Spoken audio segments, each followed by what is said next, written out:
So we're going to follow up on some of the things that we just started talking about on Monday, that little short class discussion we had on what is or is not the sexual revolution and such. And we're not going to resolve anything today. This is a vast subject with a lot of various factors, okay? But it's also something that's been studied quite a bit. I think I've probably spent the better part of a decade doing what I would call scholarly research on it, papers published and such. And I kind of feel I'm starting to scratch the surface. So I'll do my best to at least, back up what I say with statistics that you'll accept. And we'll see then, once we came up with an idea of what the sexual revolution was and exactly what has been normalized, we'll then start to look at the historical context. In other words, how did we get here? So, in a minute.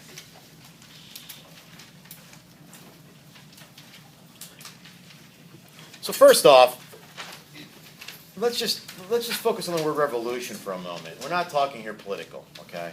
This is social. So if we say what's a revolution in the social sense, it's overthrowing a social order in favor of a newer system, all right? So a revolution for our intents and purposes can be known as overthrowing a social order and favoring a newer system. Now the problem though, just practically, is social revolutions are very hard to control because they're usually very ill-defined, especially when they're populist movements, right? So we are in a particular situation now. Okay, one more time. We're overthrowing a social order in favor of a newer system. Okay? Is that oftentimes the goals are ill-defined and there's a lot of groundswell and people associate sometimes with not even really knowing if you agree on how you'd like the outcome. So we see that in politics right now. It's rather unique. We have a candidate on both sides of the spectrum that are populist candidates. So you see, people that typically probably would not be together on issues now are, favoring the same candidate. And you wonder if it's for the same ends. In this particular understanding of the social order, we're going to say, what is it that we were trying, what we were trying to overthrow, and can we control the consequences of that? Because you don't want it to fall into anarchy. So when I then use the term from here on out about what particularly is a sexual revolution, we're going to keep it very simple. We're talking about sexual permissiveness, which I think everybody can agree that's part of it. Sexual permissiveness over the traditional sexual mores. Sexual permissiveness over the traditional sexual mores. And if you haven't seen that term before, right, M-O-R-E-S. So we're talking about things that are essential to a particular culture or a people. It's like their mores, but we're talking here in terms of sexual mores. So if we're overthrowing traditional sexual mores in favor of a newer system, in this particular instance, sexual permissiveness, we're going to have to ask ourselves, what exactly, in essence, are we talking about as the new normal? In other words, if the old normal was that people were married and had sex within marriage, and we're never saying that was the case without incident, right? We're never going to make the case that there were always adulterers, there were always child abusers, there were always fornicators. There was always that. We understand that. We're talking about what was normally accepted within a culture. So if normally it was thought that you should marry, have sex within marriage, and then bear children through marriage, what is the permissiveness brought? What is the new normal that we see? Now, I'm not here to argue the statistics that I'm showing you. I'm just thought that this would be a little bit more meat for you to chew on rather than me to list 5 things. So when I put up a statistic, they're all from the government. All right? You can go to the public health reports, you can go to the Center for Disease Control, which really monitors all the statistics on marriage and divorce, which is kind of odd, that Center for Disease Control, or the U.S. Center for Public, U.S. and Adolescent Health and such. So let's just say this. We're told by the public health reports that by age 20, 77% of men and women have had sex. And 3/4 of those have had premarital sex. That's new territory. It's unlikely that was the case in the past. And I'll show you probably why we know that. There's other people that have done research, and like people, well, first of all, some people won't even ask about the statistics. How do you get them? You need some sort of background in behavioral statistics or statistics in general. You can go to these websites and find, especially the CDC. I mean, you could probably blow the better part of 3 days reading through the CDC statistics. They're quite in depth, all right?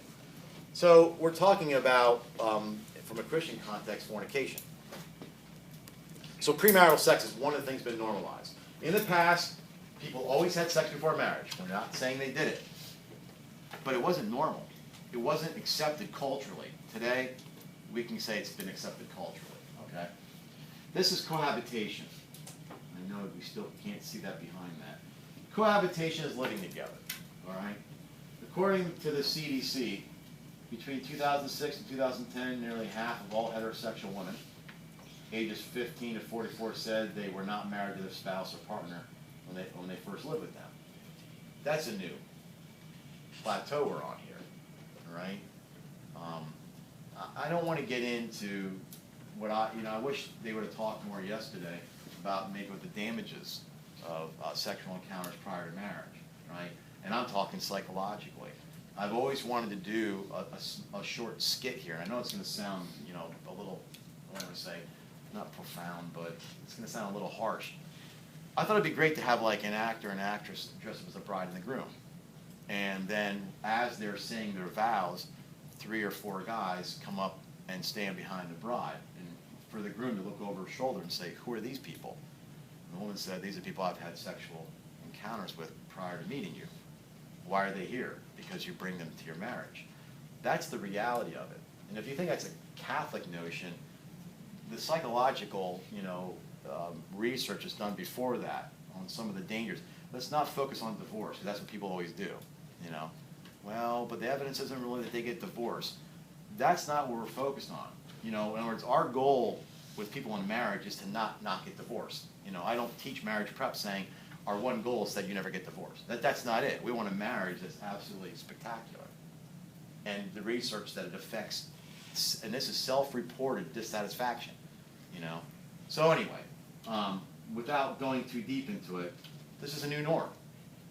This was not a norm 50 years ago, 500 years ago, 1,000 years ago. And we're confining our research to the Western world, okay? Just because it'd be too broad otherwise. What else has been normalized? Divorce. No surprise that half of all first marriages end in divorce. And that's from the Center for Disease Control, okay? So that's their statistics. Yeah, that's who collects all the data on marriage, believe it or not. So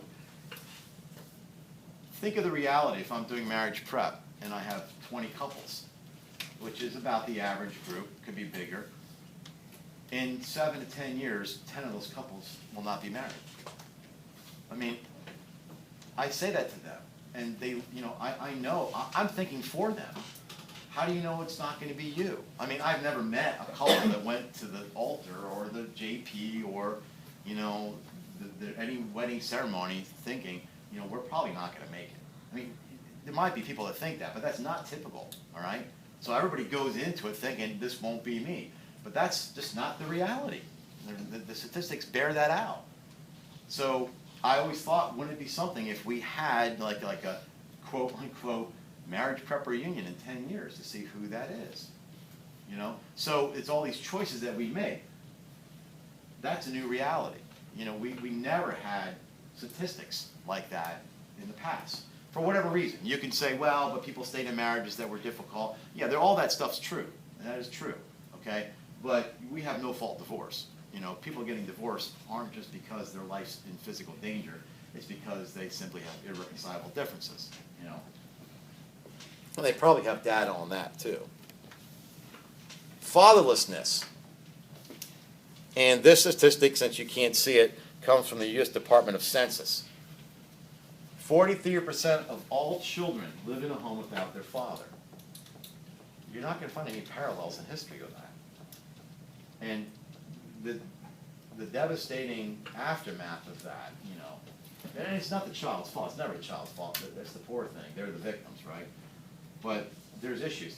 If you want to go and look at all the statistics that stem from this, everything from mental issues to suicide to drug use, how it skyrockets in this group, all right? So that's a new norm. That's all I'm trying to say. I'm not trying to make any, overarching cultural criticism. I'm just trying to say these are our new norms.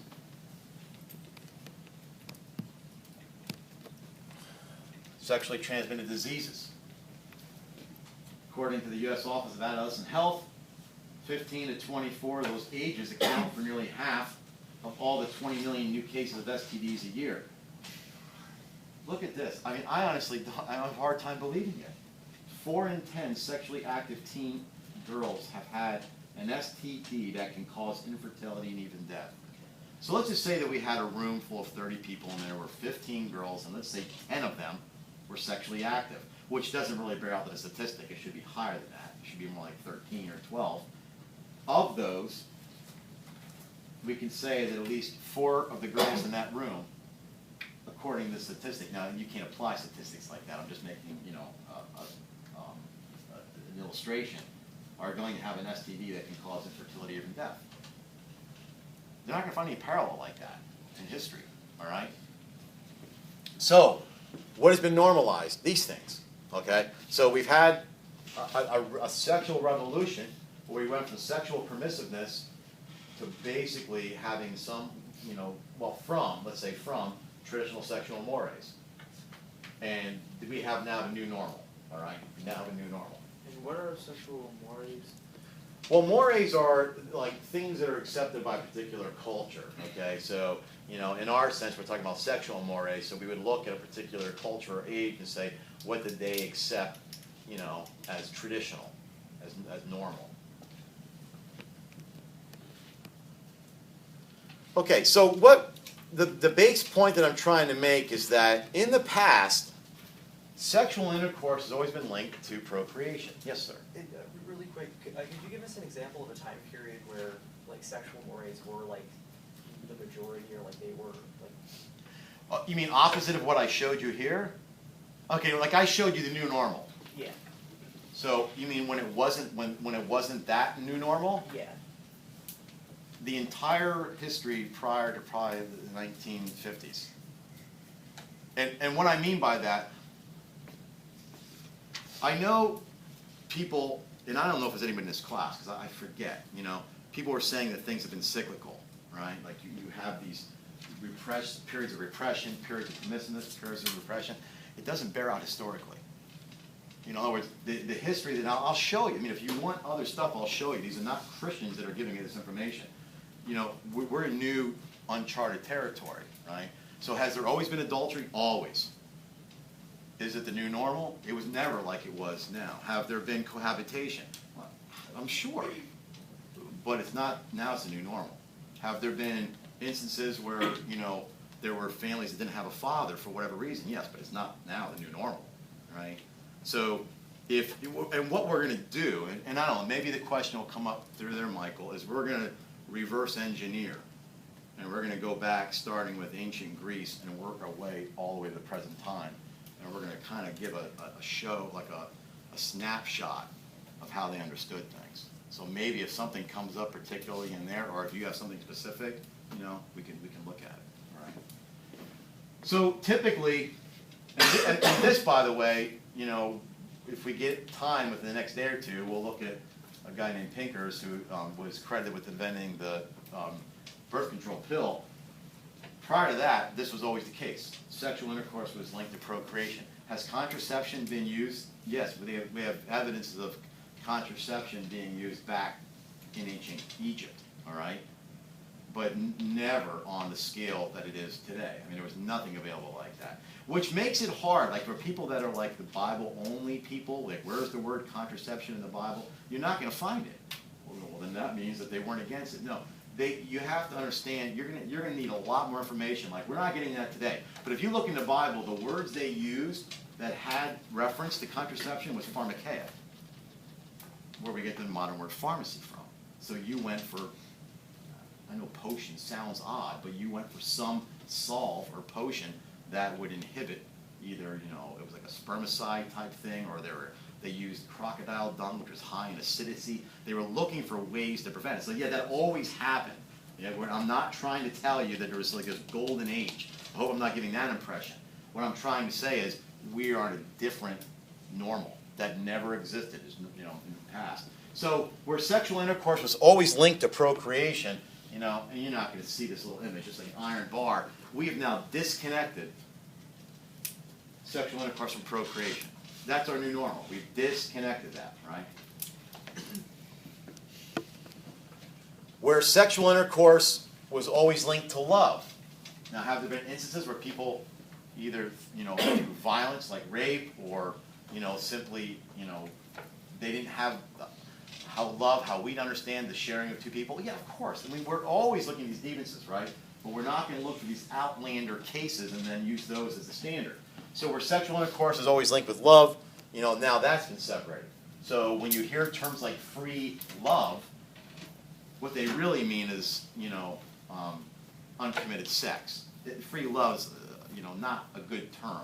It's neither free nor is it love. It's uncommitted sex, which they probably would accept. I don't think that would be offensive to them. If we were to transport ourselves back to the 60s into a commune and say, is what you're talking about, sex without commitment? They say, yeah, that's exactly what we're talking about, all right? So there's been this disconnect, right? Now they might think they still call it love, but it's, it's this general euphoria is really what they're trying to identify. So we'll wind up this slide by saying this. We have witnessed a movement from a perceived sexual repression. Now, why do I use the word perceived? Not because we're Victorian prudes, but if the mores in the past has been the norm is sex within marriage in order to have children. If that's repression, yeah, okay, then it is repression. But on my cases, that's not repression. We've witnessed a movement from perceived sexual repression to sexual freedom and experimentation. We have moved from perceived sexual repression to sexual freedom and experimentation. So, terms like recreational sex, you're not going to find a parallel to that, all right? Today you will. Okay. Any questions on that? If we get through one more slide, that's the goal.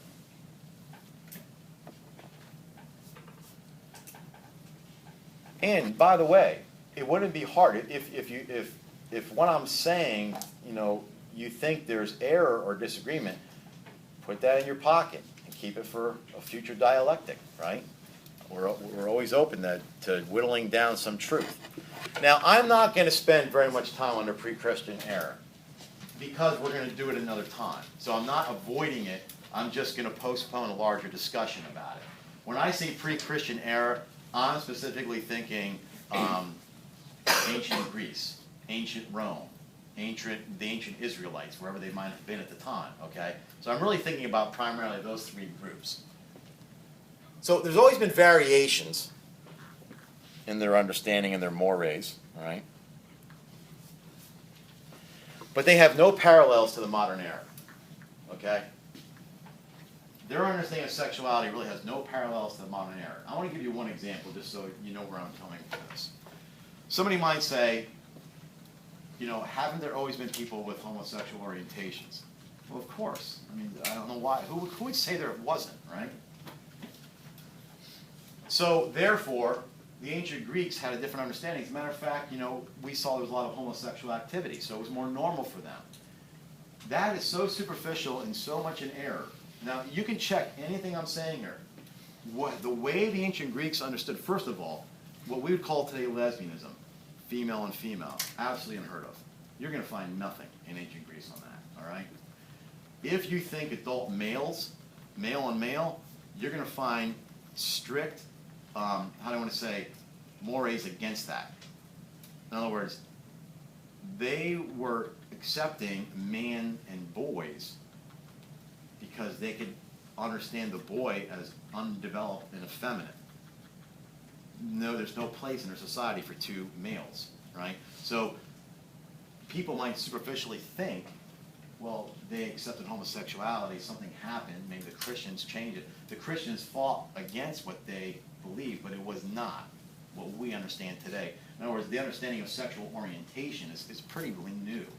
The fact that people engaged in that act has always happened. The fact that people had an orientation solely for that act, I think sociologists trace it back to the 1800s, all right? Nonetheless. So there's really no parallel. What that means then is there have been moments of shift. There's always been these shifts throughout the timeline where we see things happening, that challenge our mores. But the fact that people believe they're reoccurring is kind of like a myth. I'm just saying, I'm unaware of any research that supports it. And I spent some time on this. If it's out there, I missed it. When we get into the Christian era, and again, this is very superficial. I'm just trying to, we're trying to say, how did we get to this point? So now we're talking first century, at least to the 1500s. There was a consistency that sex was connected to procreation. You're going to have a hard time finding anything other than that. All right? And again, there was always deviance. We're not ever trying to say that wasn't the case. We're trying to look at what was the norms. All right? There was a consistency that sex was always connected to procreation. Now, there were always deviances,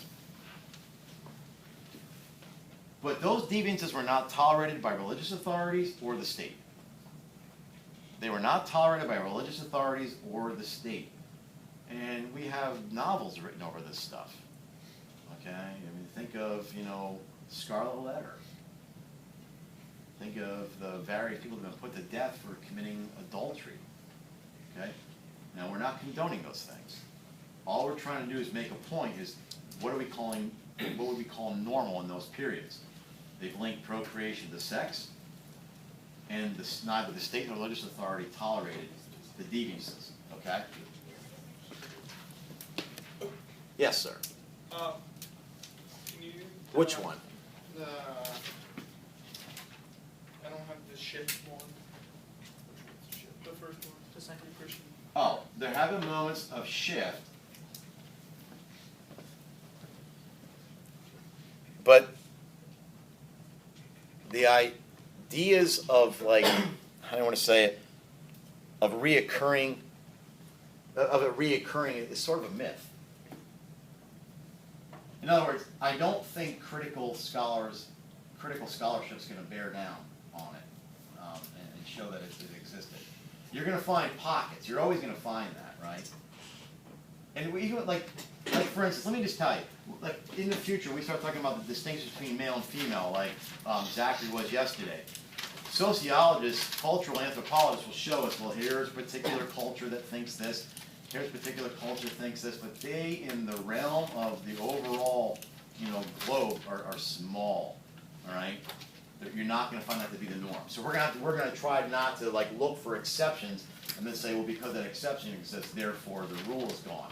The old idea that exceptions prove the rule. If you have to search far and wide, and if you can only find some outlander type situation, then that tells you that's not the norm. All right. So Protestant Reformation. Now, they often, without a lax in sexual discipline, because they often intensified it, right? They thought the Catholics were lax. So without a lax in sexual discipline, they initiated a switch in authority, okay? Without a lax in sexual discipline, they initiated a switch in authority. And remember, we're just trying to get to how did we get to this point. So we're seeing, certain cultures that didn't accept certain things, that there was some consistency, and now we're going to start to see that there's a switch in authority, and this is going to be relevant.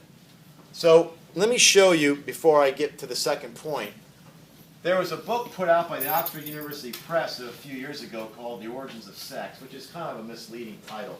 It's not about the origins. It traces understandings of the attitudes of sex throughout the centuries.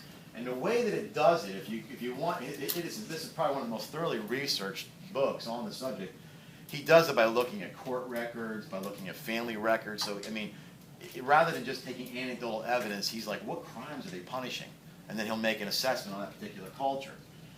what happened was, obviously, the Protestant Reformation questioned the authority of the Catholic Church. No news there. But how long did it take, says this author, which I will not try to pronounce his name, how long did it take before people assumed if the Catholic Church is wrong, well then probably all the religions are wrong. So I will be the sole authority. It didn't take too long for that to happen. And that's quite understandable. And let's use a practical example. Let's say in this school, you guys are tired of your uniforms. So you start some populist movement to change that, right? Now, the people who are starting it just want to be reasonable. We'd like this to wear a nice shirt, jeans with no rips and sneakers. Can we just do that? But you know people are going to join your group because they want what they want, right? They want to wear short stuff, they want to wear open stuff, they want to wear ripped stuff, but they're going to be part of your movement. So you guys get what you want. Mr. Ballister says, now I'll let you wear a nice shirt, you know, unripped pants and sneakers. People are going to start thinking, well, if we changed it from the official uniform to that, why can't we get it to be whatever we want to wear? And then that'll be the next fight, right? So what you saw is the same thing with religious authority. So for ill or bad, once the authority of the Catholic Church was undermined, it didn't take too long before people started thinking, then really, why aren't we not the source of the authority? That's the point that this guy makes, the one point, and he makes quite a bit, obviously. So if religious authority can be wrong, then any religious authority can be wrong. If one religious authority can be wrong, then any religious authority can be wrong. So they will inevitably accept themselves alone as authority. And we see that starting to come next. Yes? Why was the Protestant Reformation so significant? And not For the authority point. Yeah, and not any of the other pushback, like before or since. Wait, I'm not sure I understand your question. Like, well, like why did the Protestant Reformation like significantly undermine the Catholic Church's authority? And Oh, not, like this well, just because of the connections, probably in certain places between state and church. Even if the church wasn't controlling, the state was usually in the same. Okay. If the church was calling adultery wrong, the state was typically calling adultery wrong. So you had these connections, right? So when the Protestant authority came in, and again, they weren't relaxing, they weren't calling adultery good. All they were saying, if you study Martin Luther and his movement, right, you're going to find people have a real misconception, at least in independent churches. They have a real misconception of what the Reformation did. They think that Martin Luther opened up the Bible for personal interpretation. You couldn't be farther from the facts on that. Martin Luther said you don't have to follow what the church says, but he was quite clear that the way he understood it was correct. So in other words, he was, in a sense, even if he didn't come out and say it, placing himself in authority. All right. So once you had that authority challenged, then his authority became challenged, and then you had all religious authority being challenged. If one's wrong, then all could be wrong. So this is significant in a sense that it breaks down what we would call maybe a central authority, and it starts to place the authority in the individual. Does that help at all? Yeah. Okay, if not, then I didn't understand what you're asking. But if you need to rephrase it, go right ahead. Yeah, if religious authority can be wrong, then I should have put if one religious authority can be wrong, then any religious authority can be wrong. All right? It's just the inevitable, logical outcome. Once you question authority, it gets to the sense, well then, can't we come up with this on ourselves? And we're going to see that next. I know you can't read that, so I'll read it to you. The Enlightenment. Now this is probably like a pet project of mine. I couldn't even really tell you how many books and journals I've read over this to try to, because it has to do with the book that I'm writing. The Enlightenment, it was an 18th century movement, okay? The Enlightenment was an 18th century movement that had reason as its sole source of authority. The Enlightenment was an 18th century movement that had reason as its sole source of authority. So as authority had broken down, now again, this is so dynamic. I'm giving it to you in bullet points. I understand as much as anybody how dynamic this is, but we're trying to dissect this and just say, how do we get to this point? So when you put authority in reason alone, there were certain things that happened historically during that time, all right? one of the things was this understanding of naturalism, right? Naturalism is like just materialism. So if you go to the Museum of Natural History, you're not going to find anything there that has to do with the supernatural. It's only what science can prove, right? So naturalism, and out of this was born a pursuit of pleasure that explicitly changed sexual mores. Out of this was born a pursuit of pleasure that explicitly changed sexual mores. If you go to this period, okay, which we're talking 17th, maybe even to the 18th century a little bit, you're going to find a lot of literature, a lot of figures that were sexually lax. The Marquis de Sade, just for example, there's a lot of things that were born out of this era. And the last thing is this term, and we're talking France here, obviously, right? Has anybody heard the term libertine before? A libertine is a person devoid of sexual restraint. Yeah, a libertine is a person devoid of sexual restraint. Naturalism in its pursuit of pleasure challenged the sexual mores. If you ever get the chance to really look at the Enlightenment period and all the groups that grew up out of it, and reason becoming the new God, and this is where the birth of positivism came from, right? You're going to find parallel with it, this expression of sexual pleasure, the birth of libertines and such. So we're just starting to try to trace how did we get. Now, you should at least be picking up by now. We very quickly went through 1,600 years or 2,000 years. You're not going to find any parallel to what we're experiencing today.